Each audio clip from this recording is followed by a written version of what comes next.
Enfoque diagnóstico y tratamiento del cáncer de mama. Bueno, como ya digamos ustedes, yo creo que tienen una idea y allá en el hospital tenemos a veces casos de cáncer de mama, entonces va a ser un enfoque bien práctico. Le están viendo el modo de presentación, ¿verdad? Esta es la mama. La mama es una glándula que tiene varios tejidos. Entonces ustedes ven que tienen piel, tejido celular subcutáneo, músculo, lobulillos y conductos. Y tiene además tejido adiposo entre los lobulillos.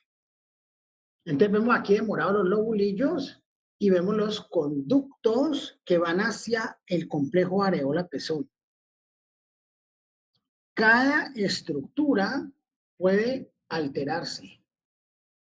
Alterarse desde el punto de vista del ADN y de allí surgir una enfermedad.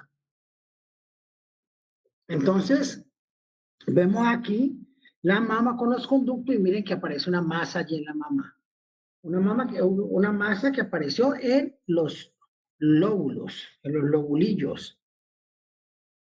¿Hacia dónde drena la mama? ¿Cómo está comunicada la mama con el resto de estructuras? Entonces, miremos allí, miren el complejo areola-pezón, está el sistema linfático, el plejo de Zapey, que es toda esa red linfática alrededor de la areola, se llama plejo linfático de Zapey. Y ese plejo drena la axila, básicamente, pero también drena el esternón. En la axila, miren que hay varios relevos linfáticos. Están el grupo de ganglios anteriores, el grupo de ganglios posteriores, el grupo de ganglios axilares laterales, el grupo de ganglios axilares centrales y más arriba, lejos todavía, está el grupo de ganglios supraclaviculares. Entonces, cuando hay una infección, cuando hay un tumor, cuando hay una enfermedad autoinmune, linfática, pues va a migrar desde el sitio donde se infectó, desde el sitio donde está la enfermedad, por los linfáticos hacia el resto del organismo. Pero antes tiene que llegar aquí, a los ganglios de relevo en la axila.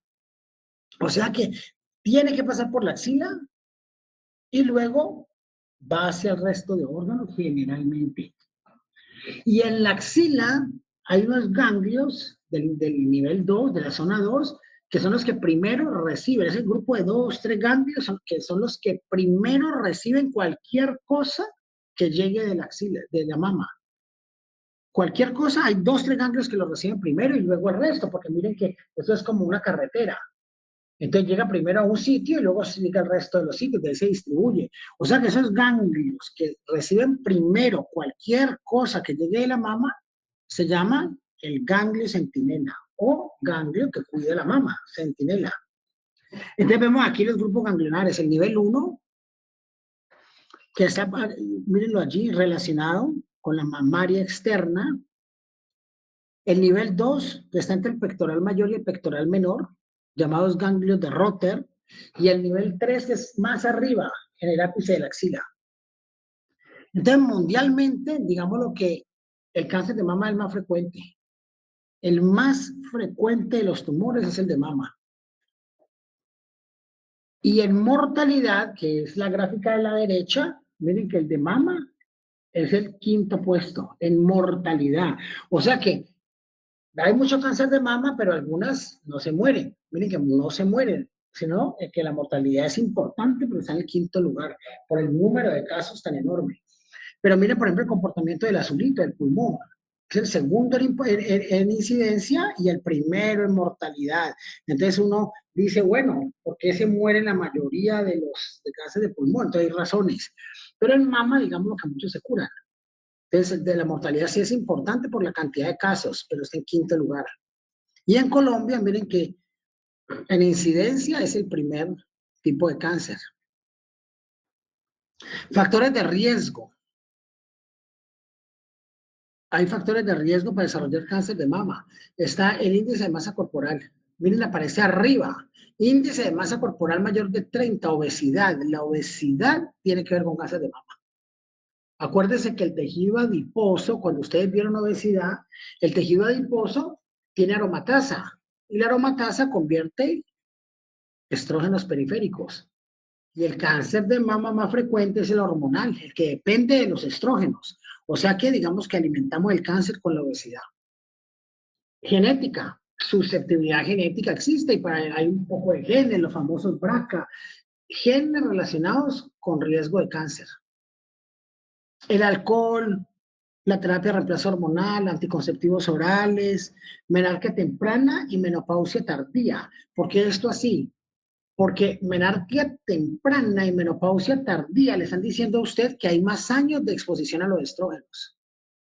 Es decir, aumenta el riesgo de cáncer.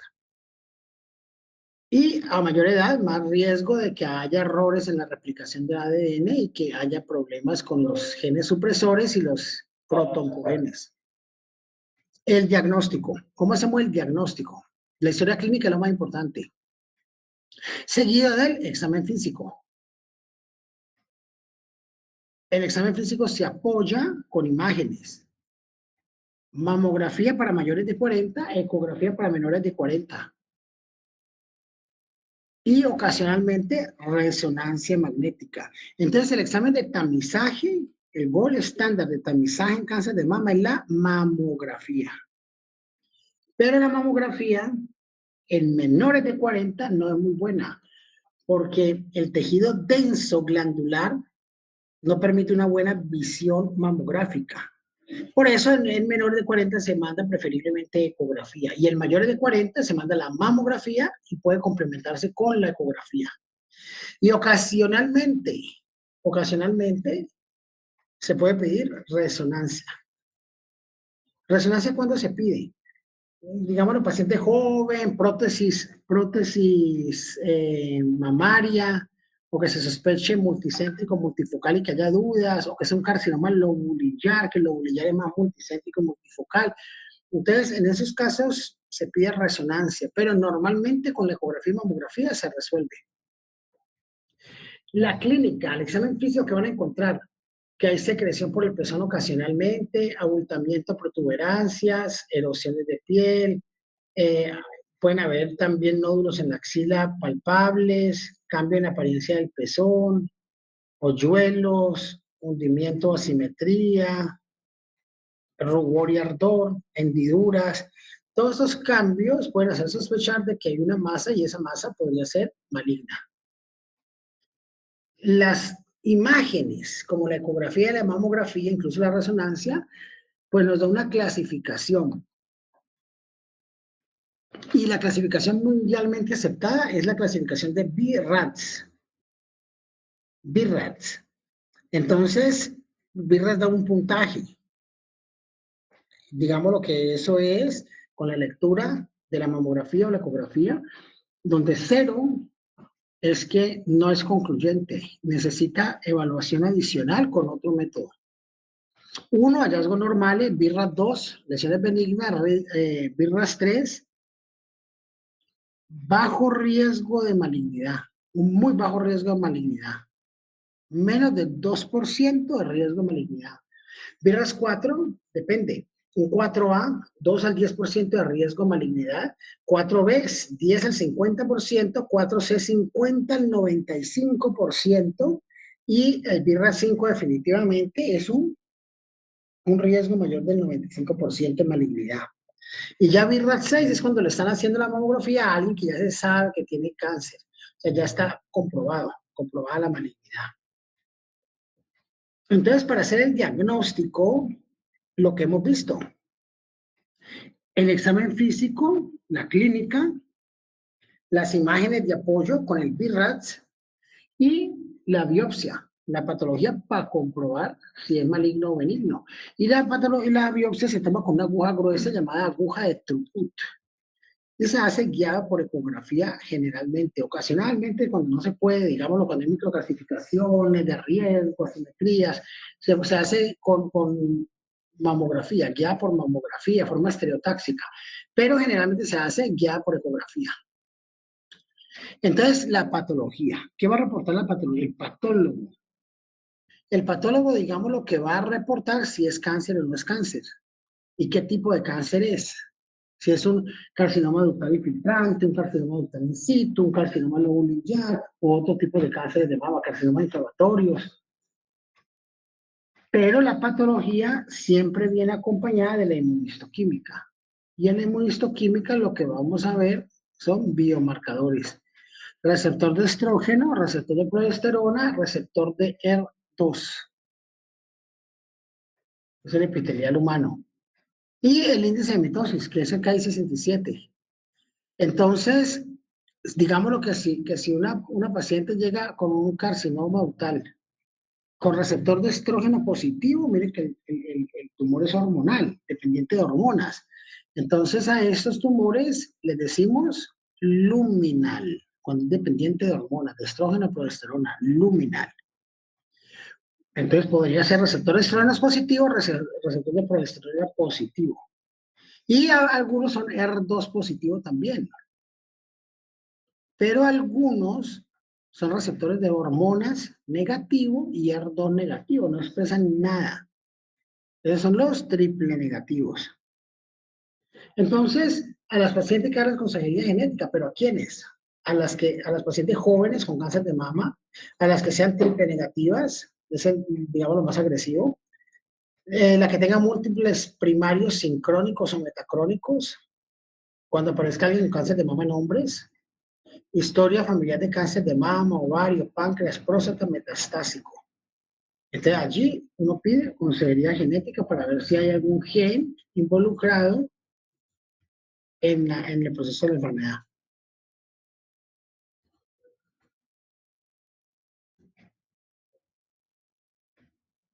Cuando vemos, bueno, cáncer de mama realmente es hereditario la mayoría de las veces o no. Entonces en el gráfico, en la ruedita a la izquierda, nosotros podemos ver esporádico, 80%, familiar, 15 al 20%, hereditario, 5 a 10%. O sea que el cáncer de mama, igual que otros muchos cánceres, su principal origen no es hereditario, es esporádico. Pero hereditario, digamos lo que es, hasta un 10%. 10% donde le identifican un gen que tiene una mutación, un error en la transcripción, y ese está produciendo cáncer de mama, cuando se expresan proteínas. Familiar, ¿cuándo le decimos que es familiar? Cuando en la familia aparecen varios miembros de la familia afectados, pero no se encuentra un gen relacionado. Entonces, digámoslo que mientras aparezca, digámoslo, ya en el panel genético del gen relacionado, se dice que es familiar, porque hay familia relacionada con cáncer de mama. Y vemos aquí, por ejemplo, que hay algunos genes que son los más frecuentemente afectados. Entonces vemos el CHEK2, el BRCA1, el BRCA2, el RATS1, el ATM, que son genes que por estas vías metabólicas pues llegan a mutar y a producir cáncer de mama con sus variantes patogénicas. Miren la frecuencia, se estima que una de cada 500 mujeres es portadora de una mutación en los genes BRCA1 o BRCA2.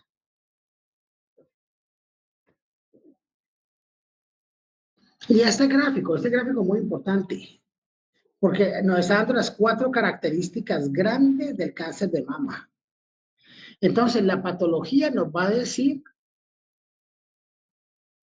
qué tipo de tumor es. Entonces, miren, allí en invasión es un in situ, o un intraductal, o no invasivo, o invasivo locorregional, o invasivo a metástasis. O sea que la imagen nos lleva a la patología, y la patología, miren que ya aparece qué tipo de tumor es. El origen puede ser ductal, lobular o ya el parénquima. En la extensión la hacemos con la escala TNM. Yo creo que ya todos la han oído nombrar. TNM, digamos lo que tiene la escala de todos los tumores. Entonces es como una guía, es una guía. Entonces la extensión puede ser el estadio 1, estadio 2, estadio 3. Entre mayor el estadio, pues mayor la T y mayor la N. Y aparte de eso, se hace inmunistoquímica para ver los subtipos.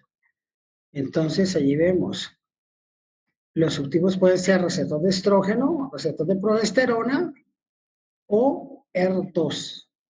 Y si el receptor de estrógeno es negativo, el de progesterona es negativo y el R2 también es negativo, allí se llama el cáncer triple negativo. Entonces están los lúmenas, los R2 y los triple negativos.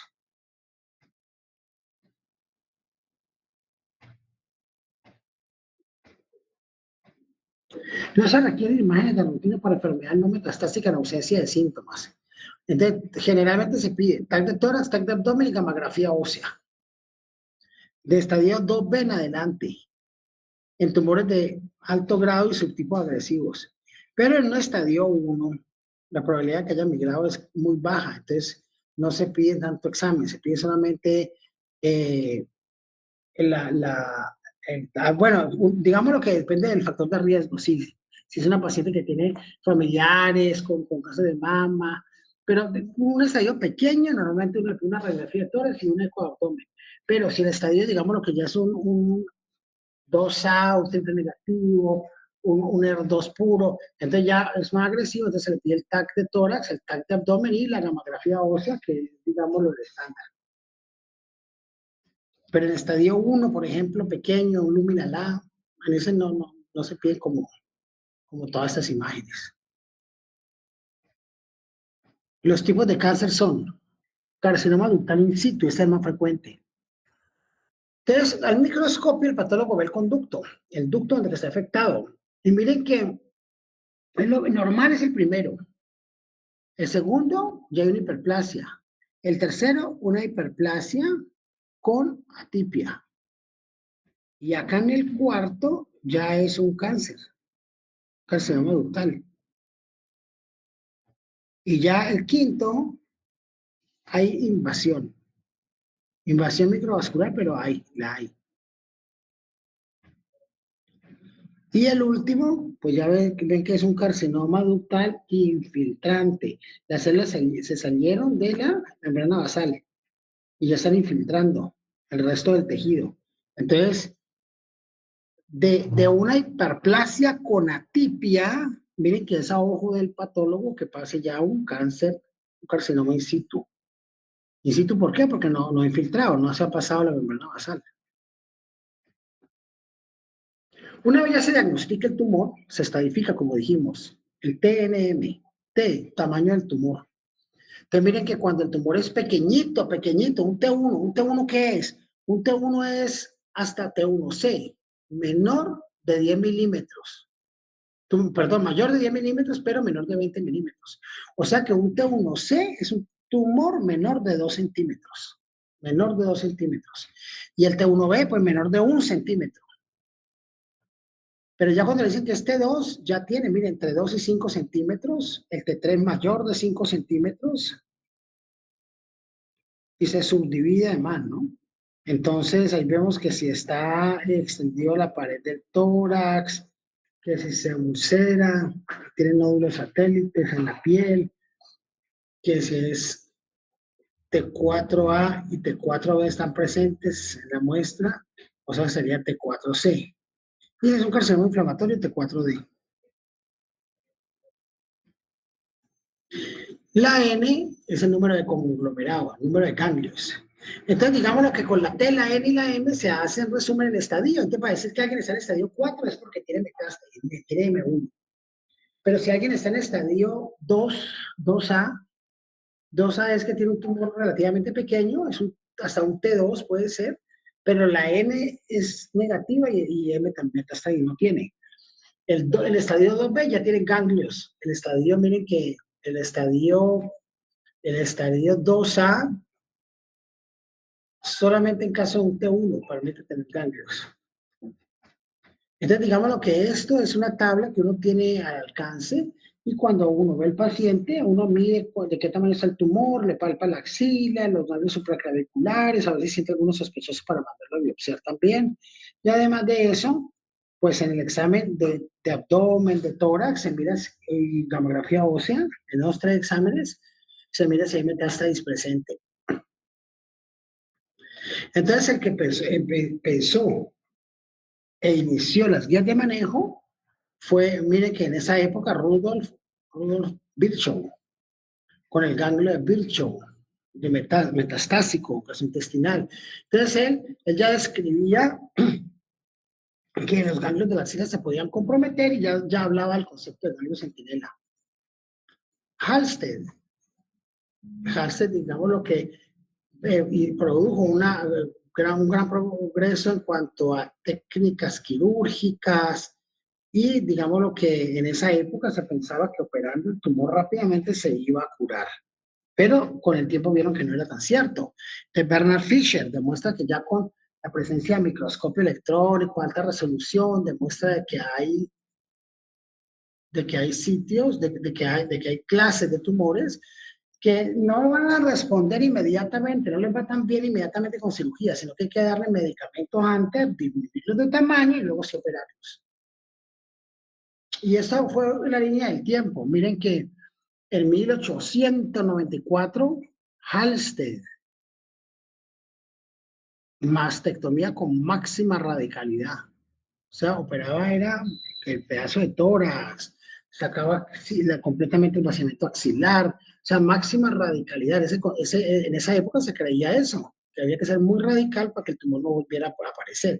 Pero miren que en 1970 va apareciendo ya la quimioterapia y van aprendiendo, ya van aprobando medicamentos contra las hormonas. En caso de que el tumor fuera hormonal, pues ya le dan un tratamiento contra las hormonas. Mire, bloqueador de estrógenos, tamoxifeno, y van apareciendo más medicamentos a medida que pasa el tiempo.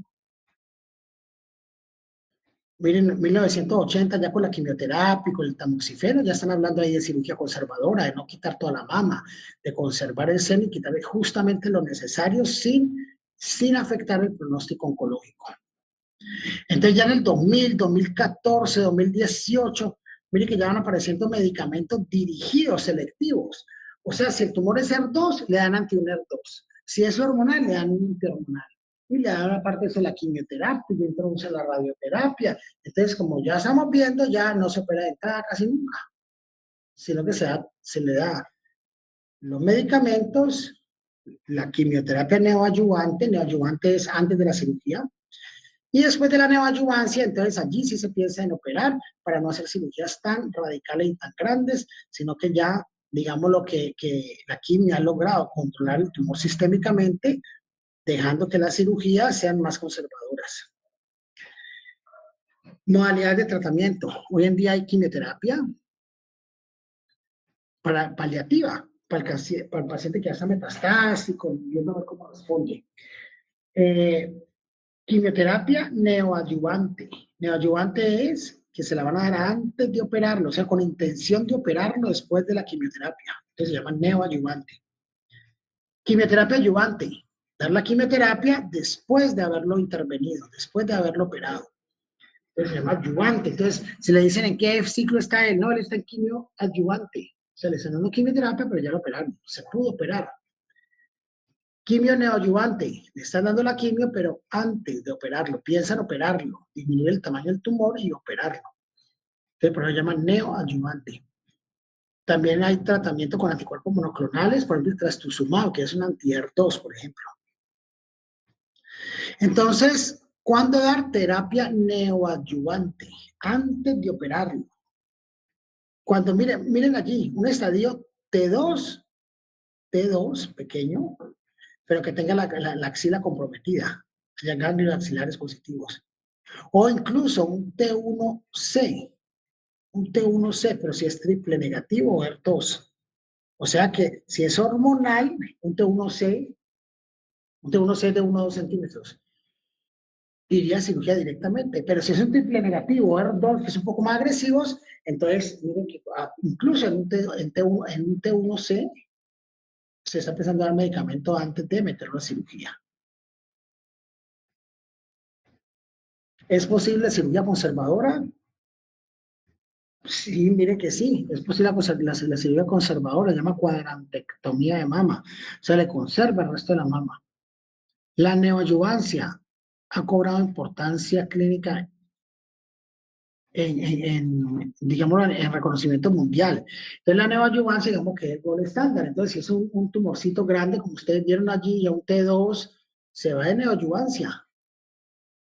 Le dan las 12 semanas de neoadyuvancia con quimioterapia y a veces con con medicamentos anti-ER2 también. Y luego, cuando ya el tumor está más pequeño, entonces se mira a ver si hay posibilidad de hacer una cirugía conservadora. La estadificación axilar siempre hay que hacerla, se hace clínicamente o con ecografía, y cuando se va a operar el paciente, si el paciente clínicamente no tiene compromiso de la axila, debo hacerle un ganglio centinela. Pero si hay compromiso de la axila, digamos en un N2, en gran proporción, pues se le da la quimioterapia, pero finalmente, digamos lo que se opera la mama y se sacan esos ganglios de la axila. Un clip o un marcador en el derecho tumoral, digamos lo que es útil para poderlo seguir y encontrar en la cirugía. La ecografía idealmente debe ser valorada con el ecógrafo. Y si hay un ganglio sospechoso, pues determinar realmente si el ganglio es aumentado de tamaño es por una infección o por tumor. Porque entonces miren que la conducta cambia. Si es por tumor, ya la axila está positiva y se hace incluso radioterapia dirigida a la axila también. Por eso es importante, si hay alguna masita en la mama, detectarla y clasificarla, a ver qué es. ¿Los ganglios son palpables al examen físico? No. Y menores de cierto tamaño, digamos lo que pueden ser sospechosos por eco, entonces requiere confirmación con biopsia y marcador del ganglio. O sea que se le hace biopsia al ganglio, que es el ganglio centinela. Aquí vemos entonces, digamos lo que esto es como un flujograma tratando de preservar la axila. El ganglio centinela es sacarle un par de ganglios y ver si están infectados o no de tumor. Y si no están infectados, se salvó la axila. Entonces, mire cómo se hace el ganglio centinela. Se inyecta tecnesio periareolar y luego con una gama sonda se busca. En los sitios donde no hay tecnesio, entonces inyectamos azul de metilena periareolar y luego sacamos el ganglio centinela que está afectado de la primera cadena de relevos.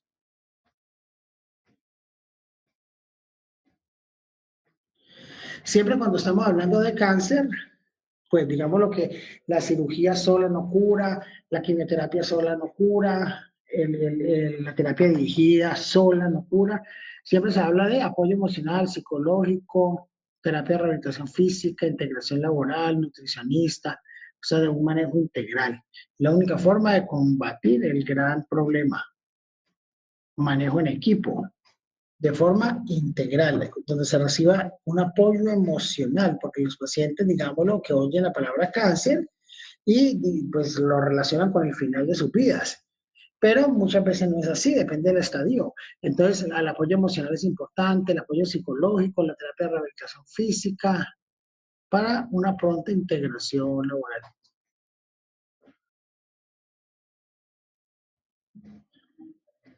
Definitivamente, lo que más impacta para disminuir la mortalidad a mediano y largo plazo es la detección temprana. Y eso se hace con tamizaje según edad.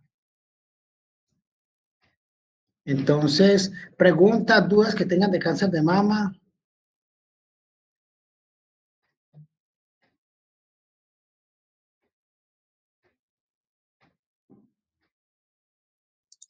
Preguntas, ¿todo claro? ¿Les quedó absolutamente claro lo del cáncer de mama? Sí, señor. Ah, bueno, perfecto. Entonces, por aquí, voy cerrando esta. Lo que ustedes tengan por preguntar, háganlo ahora, que estamos en el contexto del tema. Cualquier duda que tengan, si a ustedes les parezca que no es tan importante, no importa, la pregunta para que la aclaren.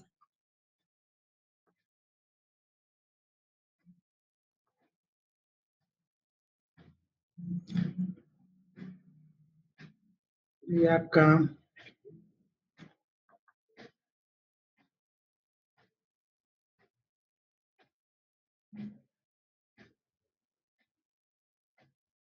esta que yo estoy viendo que allá en San Juan, hay líos con esto, con trauma.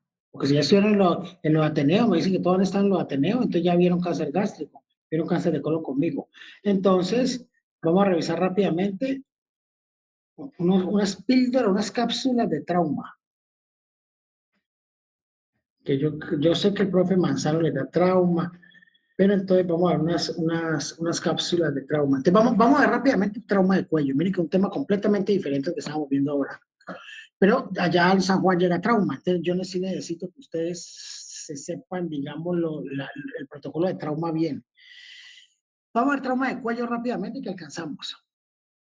Miren, el cuello tiene, digamos, unas estructuras óseas, unas estructuras musculares, unas estructuras vasculares, unas estructuras vasculonerviosas, unos cartílagos, sistema digestivo, sistema respiratorio, todo eso pasa por el cuello. O sea que el cuello tiene una anatomía donde hay mucha estructura en un pequeño espacio. Y para trauma lo dividimos así. Zona uno, es que para la zona hay que aprenderse de memoria. Zona uno va desde las clavículas hasta el borde inferior del cricoides.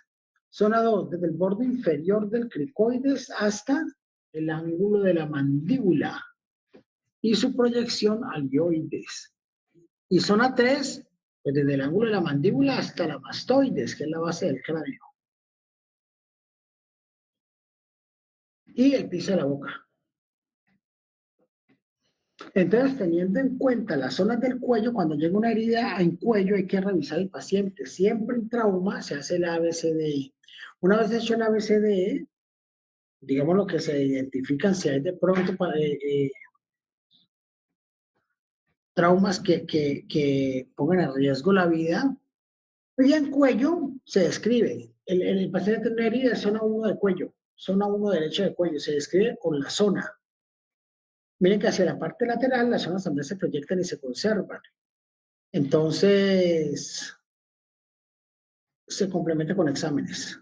De zona 2, zona 3, todos los órganos que hay, muchos órganos en cada zona. Trauma penetrante, penetró el platisma.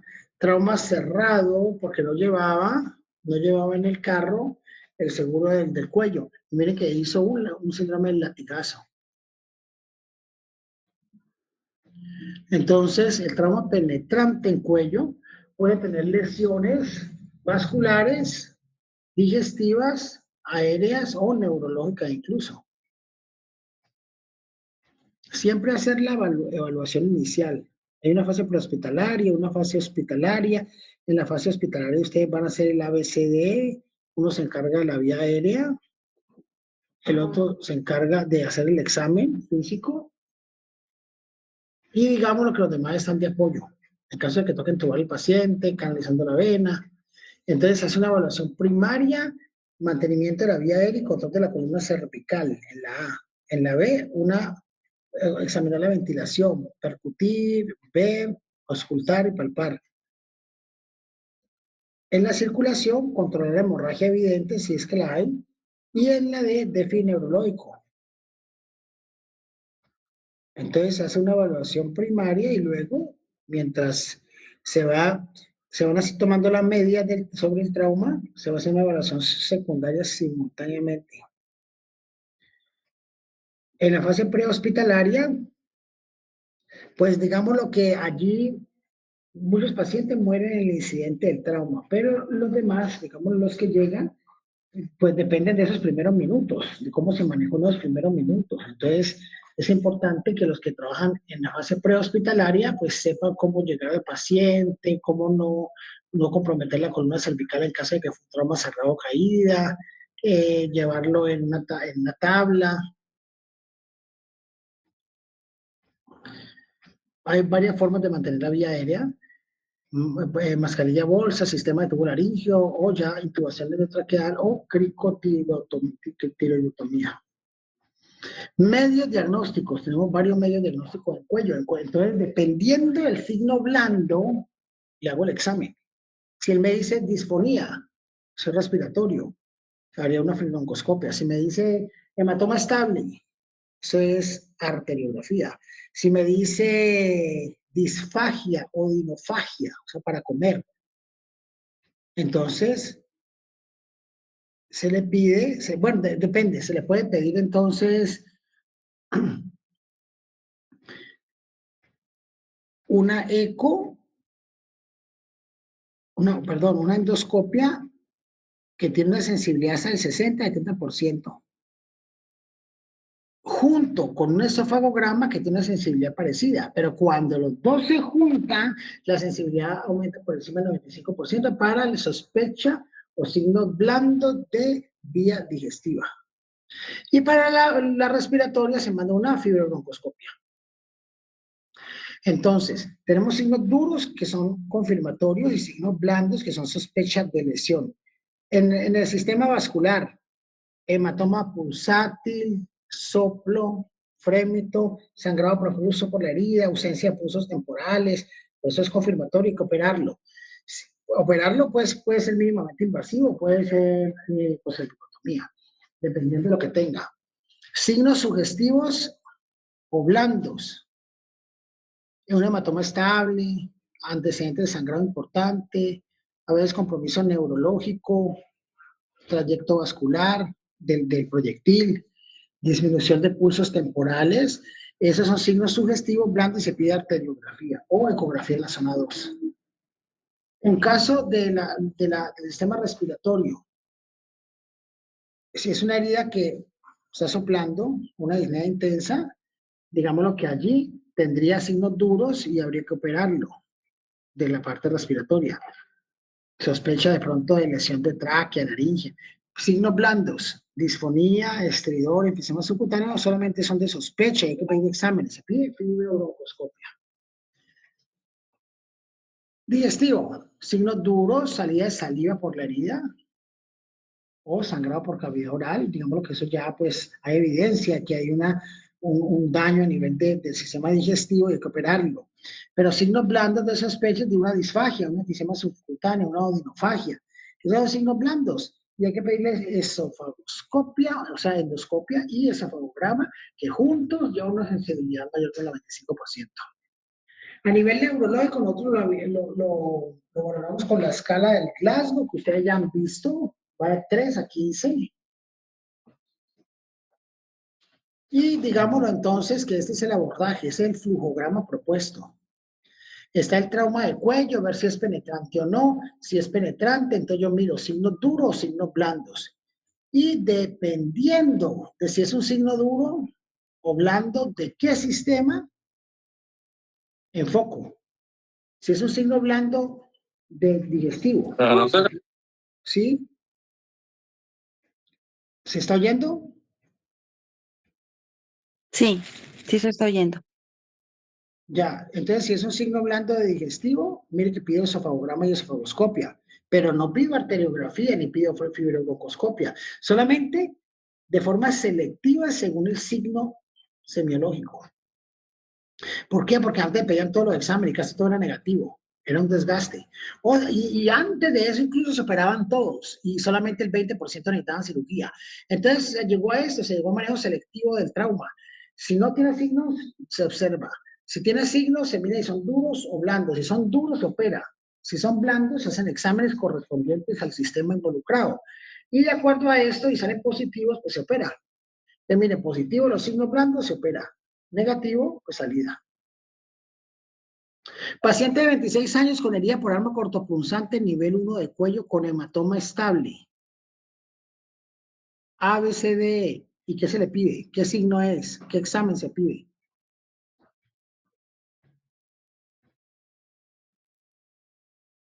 Hematoma estable, ¿qué viene siendo?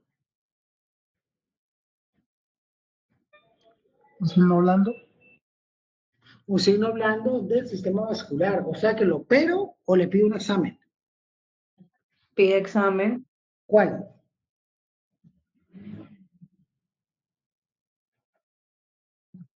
Como es zona 1, un angiotac, para ver pues, zona Una vascular. radiografía, un angiotac, sí, está bien.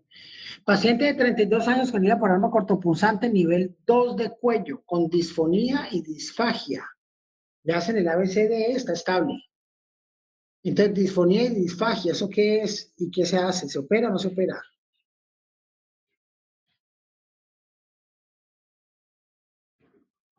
No se opera, es un signo blando de la vía Claro, digestiva.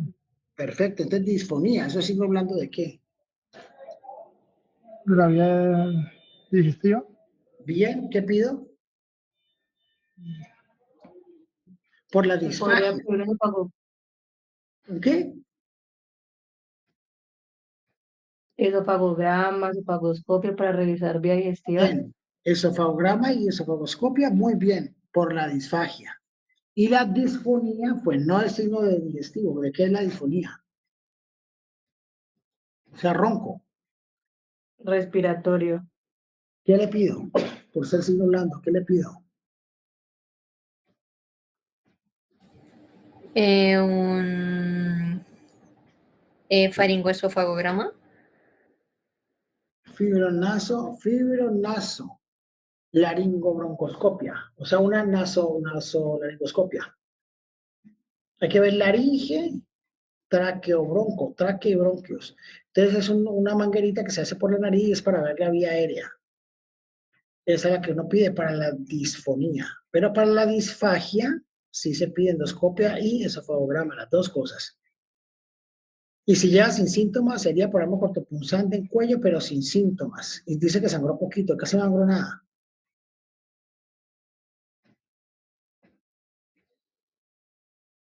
¿Qué cree que toca hacer?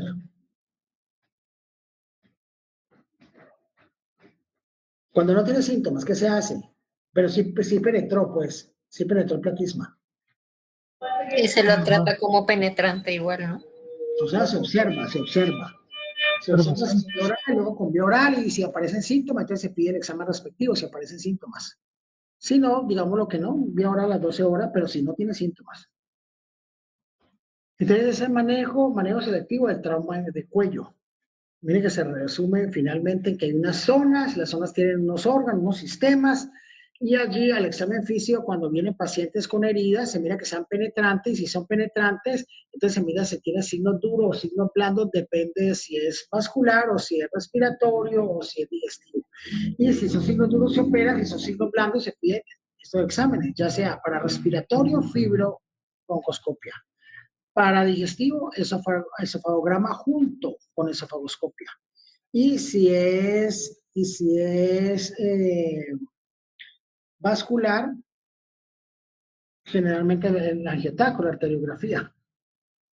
En zona 2, donde no hay hueso, uno podría pedir ecodoppler, ¿no? Para no ser tan invasivo, con medios de contraste y todo eso. Entonces podría pedir ecodoppler para zona 2, porque ahí sí se ven los vasos de cuello bien con el ecógrafo. Pero en zona 1 y 3, donde hay estructuras óseas, toca pedir la angiotaca para ver si hay real lesión o no es real la lesión vascular, porque generalmente hay lesiones musculares que sangran y la arteria está bien. Entonces, por eso es que pide el examen cuando hay sospecha. Pregunta, dudas de trauma de cuello, está fácil. De mi parte no.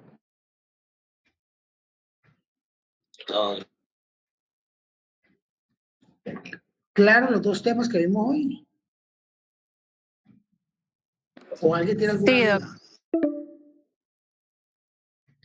Bueno, entonces nos vemos mañana a 6:15 en el hospital. Que descansen, muchachos. Muchas gracias por conectarse. Gracias a todos. Gracias a todos. gracias, Gracias, Doc. Gracias. Chao. Chao.